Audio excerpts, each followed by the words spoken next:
we're going to do is, like I said yesterday, we're going to go a little bit through the posture again. I'm not going to explain too thoroughly the posture, as Glenn already covered most of it yesterday. However, I will demonstrate it and use the different things that we can also use regarding cushions and the stool, the chairs and whatnot. So from there everyone can see me, yeah? Okay. If you can't, you can stand up and get a little bit to the side. So basically the posture consists of 7 points that we observe when we sit down, whether it's on the cushion, on the stool or the chair. We have to go mentally through these 7 points. So starting with the legs, as Glenn mentioned, is one of the aspects that brings stability. Yeah. So one of the main things in terms of the legs, for those of you sitting cross-legged on the cushion, is to be stable. Yeah. If your knees are like high up in the air, again, like I mentioned, you can tuck in a cushion underneath. It's good. You don't need to tuck in 100 cushions under your knees. What you can do is just fold one, do it like that, and put it like that. Yeah.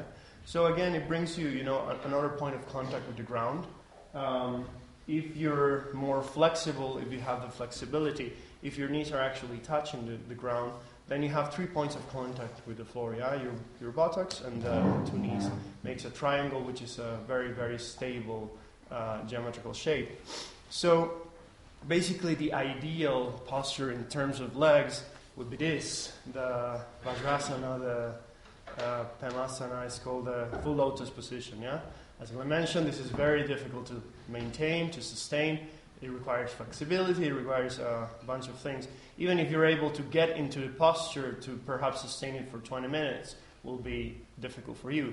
So there's absolutely no need to force yourself into anything.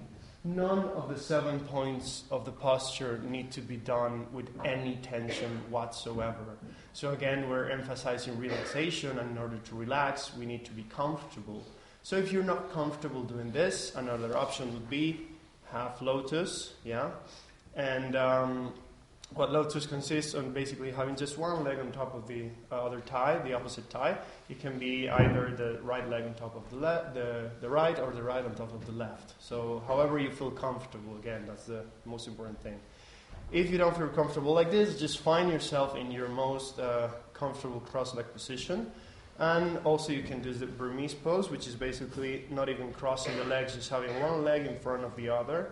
And again, if you can, to the best of your ability, having the knees as low as possible, and if not, supported by something. Yeah. So again, the legs bring the aspect of stability. So for those of you also sitting on the chair, it's best not to have the legs, crossed or dangling. If you're short and you cannot reach the ground like very stably, then you can put a cushion or two under your feet. But the idea is to have both feet on the ground, very stable, and so that gives you also a 90-degree angle, and then you can be very, very fixed in your posture. Yeah. Okay. So moving on from the legs, the hands. Glenn already mentioned how to use the left hand underneath, right hand on top, thumbs touching, closing the energy cycle. There's a lot of benefits to this particular gesture. However, you can use any other gesture you desire. If you feel more comfortable with your hands on your lap or your knees, fantastic. I would say, however, it's best not to let the hands, fall from the knees like this, because then there's more tension on the spine and you're actually leaning forward. So it's best to actually support yourself if you're going to use the hands on the laps or on the knees, but not, let them hang you from there. Yeah? Leave them hang you. The third point of the spine and the back is the most important one, perhaps, for those of us sitting on the cushion as well as the people sitting on the chair. Definitely the chairs are not made for meditation, they're made for comfort. So I would say it's best to actually get your back away from the back of the chair, as it will start to slouch. However, if you do need back support, then you can tuck a cushion, especially in the lower back, so it gets supported and you have that strength of the back. Now, as we mentioned before, none of the points of the posture have to be done with tension, and that applies as well to the back. So we're trying to get a comfortable and natural upright position. This means that you need to know a little bit where you're at. Like, you can feel out the extremes of going to the sides, to the front, to the back. Really see where your spine lands naturally. This is not a posture conducive for meditation, for sure. Neither is this, you know. We're not trying to forcefully make our spine straight, and we're definitely not going to allow the energies and the posture to be correct if we keep slouching. So, just a very natural upright position is what is best, and you need to figure what's that for you. Then we have the shoulders and the arms. So again, adopting this gesture makes the arms open up. Sometimes when we put the hands on the knees or on the lap, it makes the arms follow the line of the legs towards the body. When the arms are too close to the body, it generates heat. Heat invites dullness and laxity, and that's something we want to avoid in meditation. So if you notice that you're feeling too hot, too warm, too cozy, then perhaps it's a good time to open up the arms a little bit and allow the body's natural cooling system, the ventilation, to take its effect. Yeah. Again, in a very relaxed way, you don't need to be like this or to, feel that you mustn't touch your body. You can have a very relaxed posture in this sense as well. So the head and the neck follow the straight line of the spine. However, there's a special instruction regarding this point, which is to tuck in the chin just very slightly. So there's this analogy that says that we're like a puppet. So with a string coming from the top of the head down to the bottom, and then somebody's pulling on it. Yeah, and then that allows you to have an upright position, but also to a little bit tuck in the chin, which will bring the gaze downwards, which we'll get to when we go to the eyes. In terms of the mouth, all the muscles of the jaw, of the mouth, of the lips around that area have to be relaxed. However, we do not keep an open mouth. If you're more comfortable like that, it's no problem. But ideally, it's better to close the lips. Here, the special instructions is to place the tip of the tongue in the place where the upper teeth and the roof of the mouth meet. So the point where there's skin and then teeth, right there on that meeting point, you place the tip of the tongue. And again, very gently, very slightly. You don't need to press against it. You don't need to put your tongue through your head. You just press very slightly. You just leave it resting very slightly there. And finally, we have the eyes. As Glenn mentioned yesterday, in this particular tradition of Buddhism, we encourage the use of half of the position. As if you can see, most of the statues and the depictions of the Buddha, they do not have a Buddha that is sitting with eyes closed. So there's a particular reason for that. There's many reasons for that. We're not going to go through all of them. But there are benefits to it. So if you can accomplish that, it's actually very straightforward. People often complicate it more than it is, because there's nothing you need to do with your eyes, actually. You don't need to squint. You don't need to actually exert your eyelids in any way. What you need to do is actually look forward and then bring it down. So basically, immediately the moment when we have our eyes completely forward and then we come down, the eyes becomes hooded. Yeah, the top eyelid naturally closes up a little bit. So with this position, as Glenn was saying, you don't actually focus on something outside, but just keep an empty gaze. 45 degrees goes down, and again, tucking in the chin helps to accomplish this with much more comfort, and it makes it a lot more easy to sustain as well. Another way that you can do is you can look at your thumb from here, and then just bring your thumb 45 degrees, and then that's what you need to. That's the position of the eyes, and then you let go of the thumb, and you don't focus on anything. Yeah? So that's basically regarding the posture in terms of sitting cross-legged. Now we have, for those of you who are not comfortable sitting cross-legged, we have these fantastic things which are called the Japanese bench. So how do we use these things? It's pretty straightforward, actually. You have a cushion, you have the bench, and you can either put the cushion under you or on top of the bench.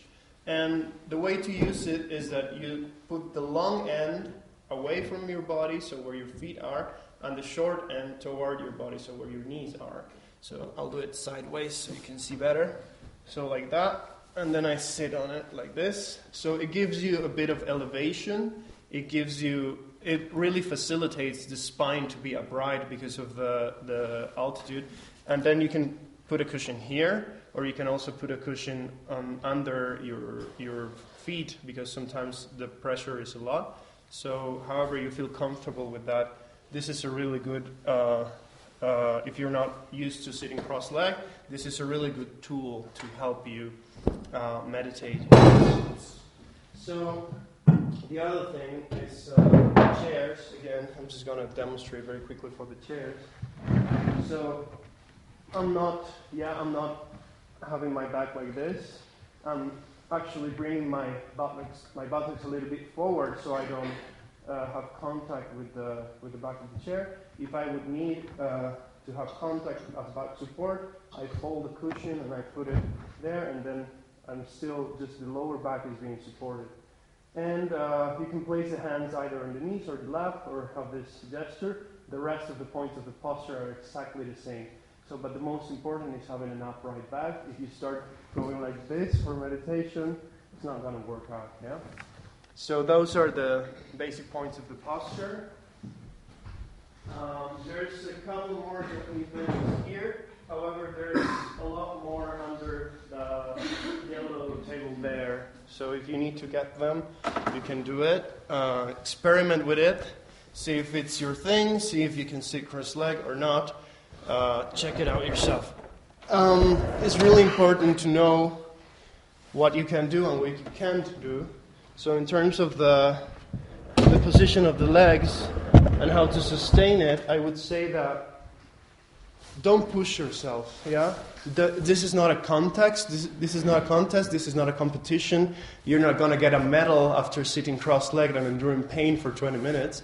So be wise and be very patient and loving with yourself. Yeah, if you notice that you can no longer sustain the position, take a chair. Yeah, there's no need to go through any unnecessary pain. It will become a distraction and it will be detrimental to the process of meditation. So that's basically it regarding the posture. And what we'll do now is we'll go through a little bit of introduction to the practice itself, and we will do a body scan. No, we'll do a preparation practice, and then we'll do a full body awareness of the breath. Yeah. So basically, also in terms of the posture, I have to mention before, because these are very usual questions that people ask in terms of posture. You can improve it. There are many exercises which we won't be doing particularly in the context of the retreat, but you can find out about yourself in your own time and perhaps get instructions. There are many exercises, particularly in yoga, where you can actually gain more flexibility, open up the hips, and prepare the knees especially for going slowly into full lotus. And there are many benefits of sitting in full lotus. That's one thing to acknowledge. However, if you're not there yet, there's no need to force yourself into it.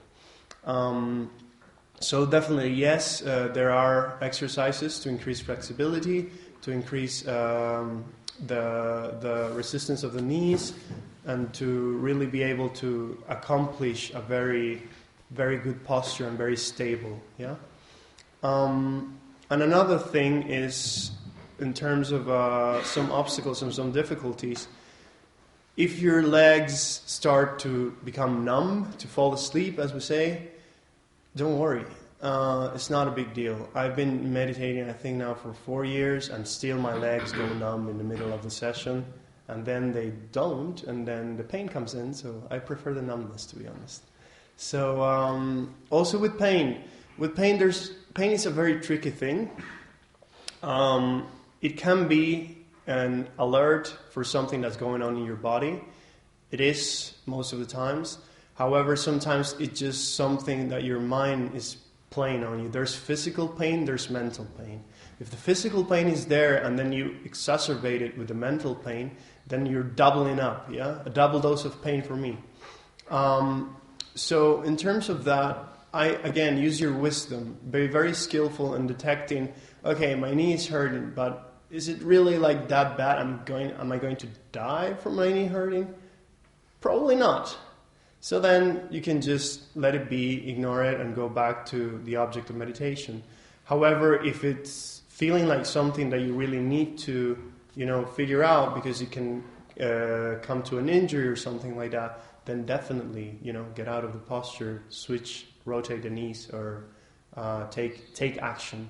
So that depends on your own bodies, on your own take on what you need, what is best for you, and again, I would say don't push it. Just relax into it. Be very conscious of the fact that pushing will get you nowhere better. It will actually make you more tense, more uptight, and for meditation, that's not ideal. All right. So another aspect that we're going to observe now and that we're going to try to develop is in terms of motivation. So there are three general parts of a practice, which are motivation, the practice itself, and the dedication. So now in terms of the motivation, we're going to go through it. So basically motivation is generating a positive state of mind before engaging in any action. And it has to do with, of course, bringing an awareness that is concerned not only with oneself but also with others in terms of Buddhist practices specifically. So how do we generate a motivation? We basically think a little bit, contemplate a little bit on our own wishes, our own desires, our own aspirations, our own goals, our own objectives. And then we try to extend that awareness to cover other people, other beings, because it's not just about ourselves, but we can actually expand and open up the mind and the heart towards others. So we're going to do that now, and then we'll go immediately into the practice. So again, find yourselves in a comfortable position. Try to mentally, each time you see it, I think it's a very good mindfulness and a good exercise to, mentally go through the 7 points, and then you can really have the habit of preparing your body in that way, because one of the preparations of the body is to adopt a correct posture. So going through the different steps mentally really gives you that sense that every time I sit, I know I'm doing, I'm paying attention to my body, and I know I'm doing the right thing in terms of the posture.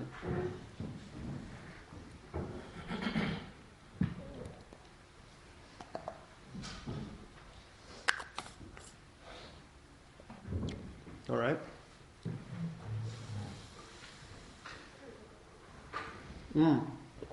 Before we start meditating. Also, there's shawls. I don't know if you've seen the basket of shawls on that side, and there should be another one on that side. Yeah. So those shawls are for using here.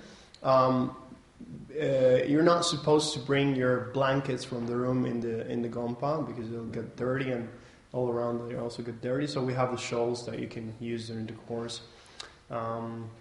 Another thing is that if I know it's winter, a lot of people have sensitive throats and the air is cold. If you need to cough, if you're getting like a cough attack, like sometimes we take the air, or the little bit of saliva goes down the wrong pipe.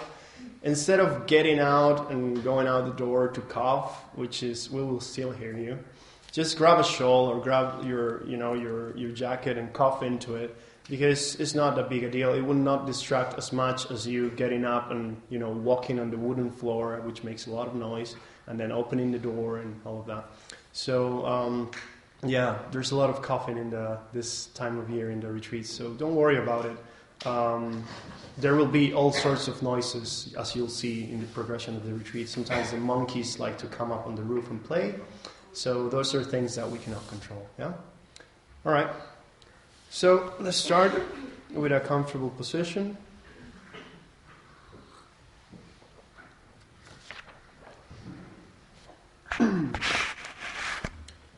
And to set up proper motivation, we start by contemplating on your own objectives. Perhaps try to answer the question, why is it that I'm here? Why did you choose to come to this retreat, to this session of meditation?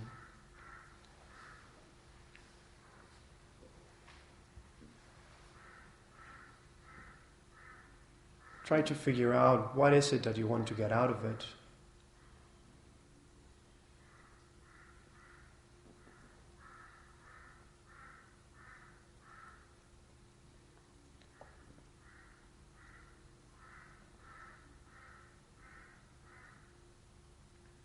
And checking in this way, perhaps if you check deep enough,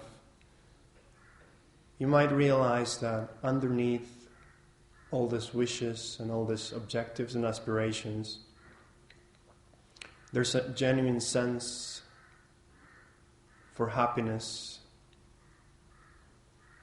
There's a wish to be happy and free of suffering. And actually this wish is something that triggers all of our actions, not just those that are focused on the spiritual, but even the most mundane action we do because we want to be happy. Perhaps sometimes we're not really skillful in the means of obtaining happiness, but that is the wish, the underlying wish that is present in all of our hearts.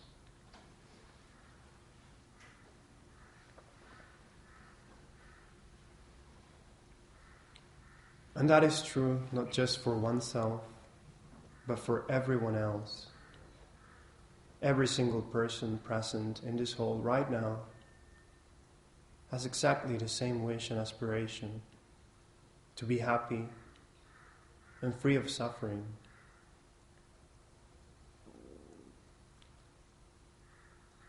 So try to open up your heart to others in that sense, thinking how this is true, not only for you, but for everyone.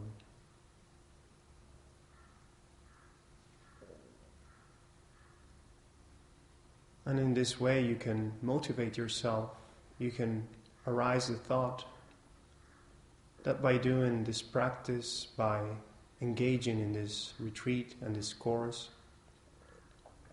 you can actually start to develop yourself, to cultivate good qualities of the heart.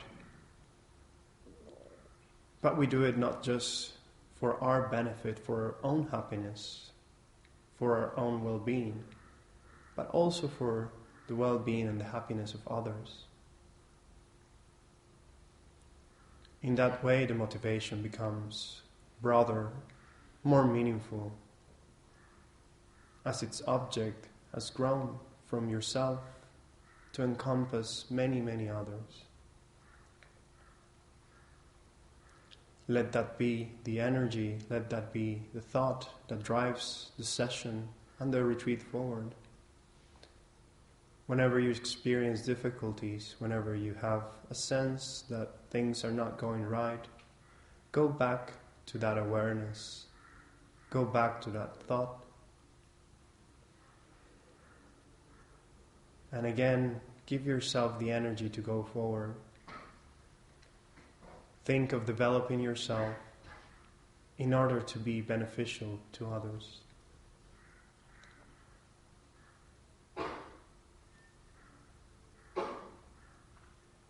And with that in mind, we'll go into the practice. One more thing that I want to mention before we start the exercise is that in this particular technique and in this tradition, we do not control the breath, yeah? The breath has to be completely natural. Your bodies already know how to breathe. We do it every night without any exertion. When you go to sleep, your body breathes in its own natural rhythm. So there is no need to control how deep or how shallow the breath is. There is no need to make more noise with it. There are some traditions in yoga, for instance, that use a throat breathing, like you don't need to do that here. You just let your body naturally breathe, uncontrived, and we focus on the physical sensations. That's what the mind has to interact with. So let's get right in.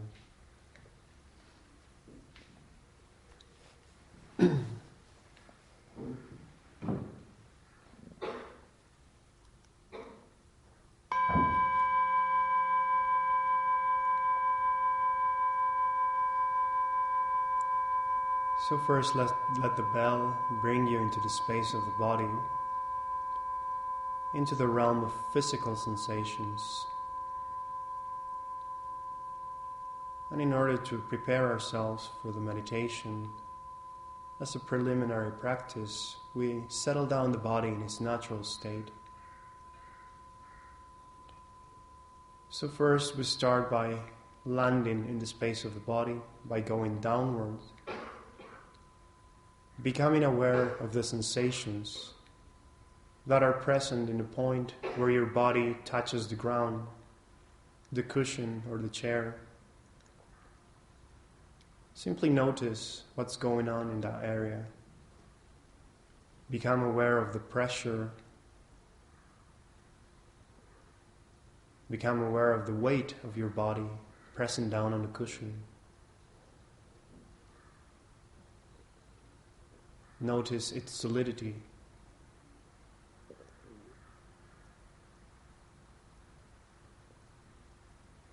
And try to become stable, to create a good foundation for the practice.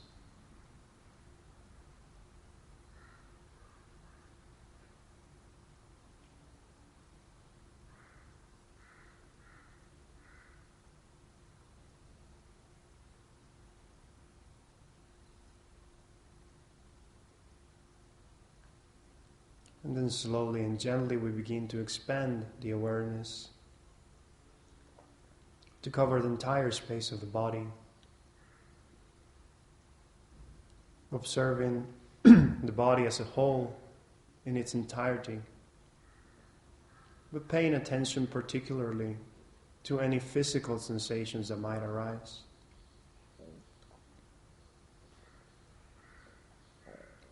There are hundreds of thousands of biochemical processes going on in the body right now. As they happen, they create some physical sensations, such as tingling in the skin,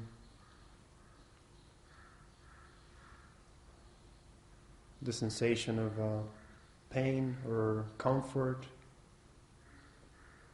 an itch somewhere. Whatever manifests, just observe it. We no need to engage with it.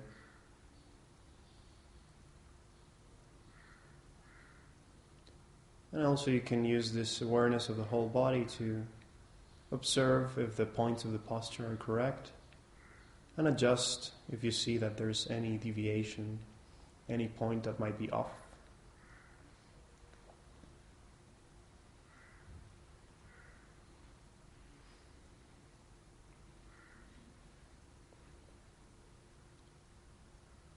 And then to settle down,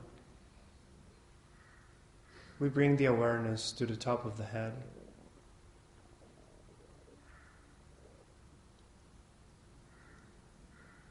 Taking a moment to notice if there's any physical sensation arising in that area. From there, we gently move downward, observing the different parts of the body, observing every single muscle, no matter how big or how small. And this time we look for the presence of a particular sensation, that of tension.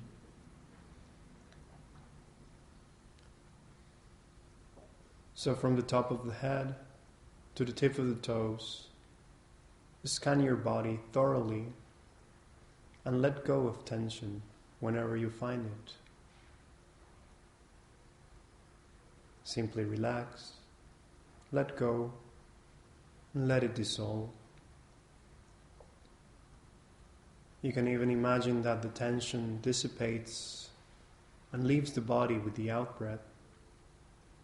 So every single time you breathe out is an opportunity to become more and more relaxed in the body.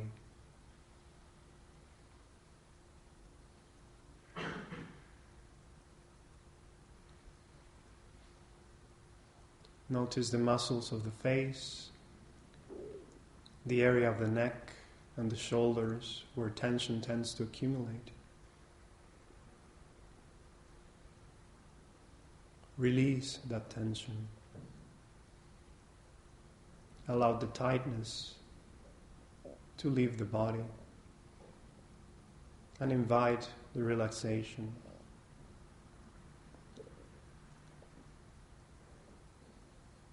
Just relax and let go.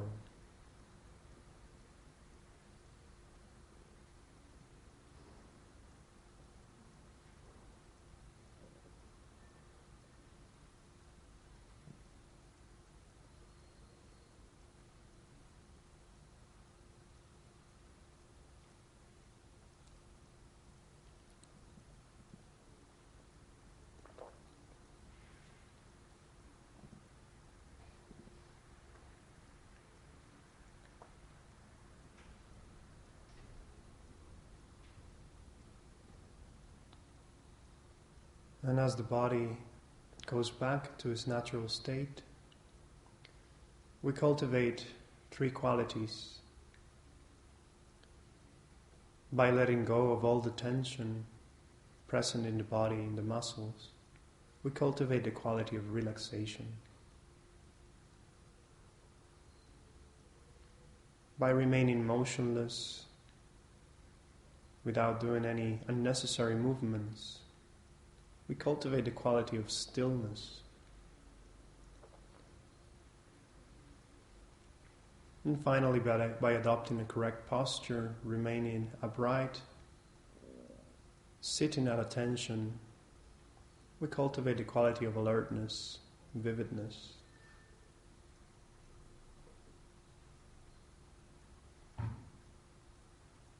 In that way, the body has settled down back to its natural state. In terms of the natural state of the speech,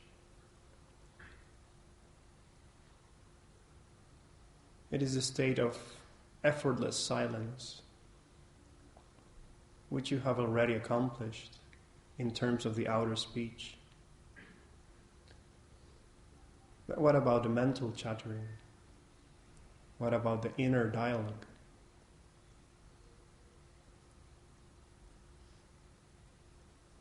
To quiet down in that aspect and bringing also the mind back to its natural state, we begin to focus on the breath and the physical sensations related to it. So notice how, as you breathe in and breathe out, the process of breathing has an effect in the body. There are parts of your body that are moving with the breath, such as the abdomen or the belly, perhaps the chest. And there are many, many sensations related with the breath as the air goes in the nostrils.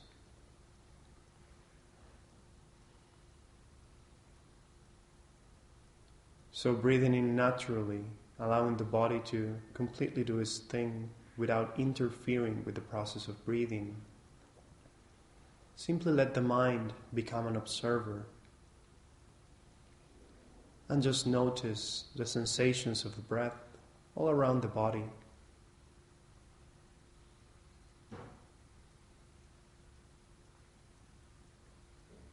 This is our object of meditation.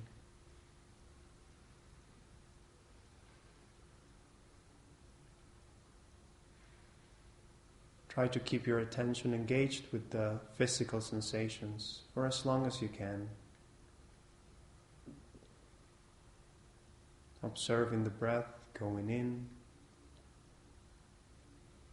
and going out, interacting with the different parts of the body.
You will notice as we try to keep our attention placed on the breath that the mind tends to get distracted and to drift into thoughts or be more aware of the noises around us.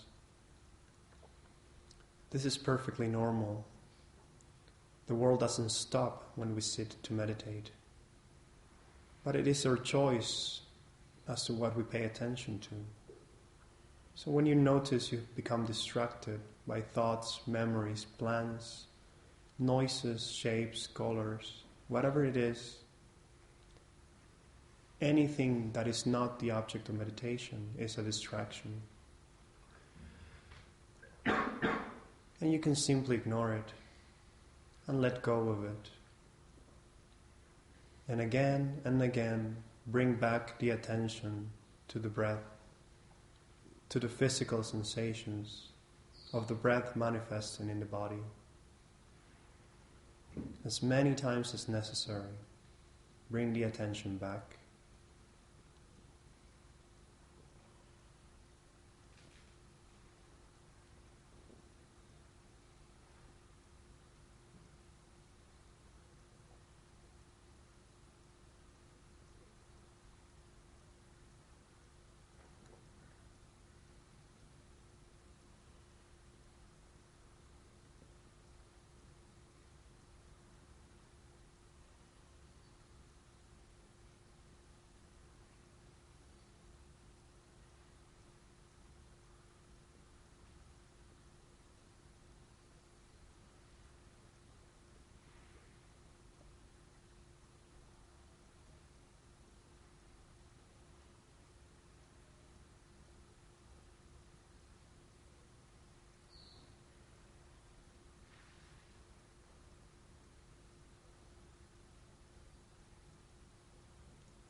Are you still focused on the breath? Every now and then, using the tool of introspection, you can arise that awareness that notices what the mind is doing. Check the body and check the mind. Be present and alert with the process. This is not about spacing out or falling asleep. We're cultivating presence and awareness.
Slowly and gently coming out of the meditation, becoming aware of your environment, your surroundings, bringing the awareness to the body again.